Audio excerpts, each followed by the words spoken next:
So mga par, wala pa daw isang minuto, ina-knockout daw si Wonderboy. Ito ang sinabi ng dating tinalo ni General Casimero na si Pilipos Ngitomba sa ating pambato na si Carl Hamis Martin. Matapos ito tanungin mga idol kung kaya ba nito i-knockout si Wonderboy. Grabe naman ang angas ni Pilipos mga boss. Segundo lang pala nito tatapusin si Martin. Para kasi sa tubong Aprika mga boss, mahina daw talaga si Martin. Isa pa daw itong tutoy. Mas malakas pa daw ang tinapos nito na Hapones na si Yukinori Oguni kumpara kay Wonderboy. Kung ni-knockout daw nito ang Hapon sa loob lamang ng 2 minuto, paano pa daw kaya si Martin na mahina? Kaya 60 seconds lang daw itatagal ni Wonderboy. Well, sa totoo lang, maangas talaga itong si Pilipos. Hindi pa naman ito alam kung paano makalaban si Wonderboy. Baka angas lang ang kanyang sinasabi mga idol. Kagaya sa banta nito kay Casimero dati. Pero natalo naman ito sa bakbakan. Sa ngayon mga idol, malabo talaga kunin si Pilipos bilang kalaban ni Martin. Dahil meron magagandang plano ng MP promotion kay Wonderboy. Wala naman kasi maganda kay Pilipos. Dahil hindi naman ito champion o top rated sa division. Pero kung ipapasok natin mga idol, ang usapan ng hamon ni Martin kay Milian Milindo, mas maganda na rin mga idol na kunin nila si Pilipos. Dahil magandang pagsubok ito sa batang Pinoy. Pero gayon man mga idol, hindi kailangan ni Martin na labanan si Pilipos. Dahil anytime pwede na ito mapalaban sa world title fight.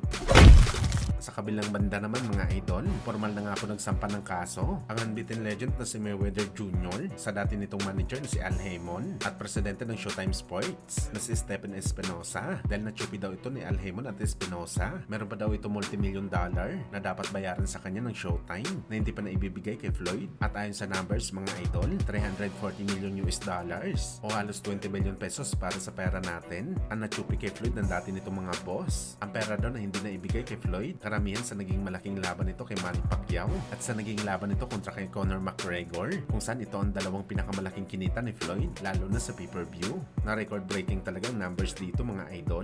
Malamang mga boss sa pay-per-view talaga nagkaroon ng problema si Floyd dahil ayon sa ating source, bago may ibigay ang kinita ng isang fighter sa pay-per-view, inaabot talaga ito at least 6 months. Mas matagal ito kaysa sa actual na first money na kinikita ng boxer. Bagamat dahil nagkaso si Floyd, ay hindi naman po may iwasan mga idol na pagtawanan nito ng mga boxing fans. Ayon sa kanila mga boss, sinakto daw talaga ni Mayweather na mag-file ng kaso sa boss ng Showtime at PBC matapos mapabalita na ubos na ang budget nito at nagbebenta na lang ito ng mga asset para pambayad sa kanyang mga utang. Ngayon daw si Floyd ang naghahabol sa utang. Tila totoo talagang rumors mga boss na kaya binobrosko ni Floyd dati ang mga boss nito na bayaran nito sa kanilang natsupe dahil gipit na talaga ito sa pera at wala nang mabilis na paraan para magkaroon ulit ng paldong pera kundi ang maningil si Floyd na sa palagay nito natsupi siya. Well, sakaling hindi talaga mag-workout mga idol ang kaso na to ni Floyd na makuha ni Floyd ang 340 million US dollars na pera nito sa Showtime. No choice talaga ito mga boss kundi bumalik sa boxing sports at gumawa ng malaking laban kontra sa mga kagaya ni Manny Pacquiao na talagang papaldo si Floyd.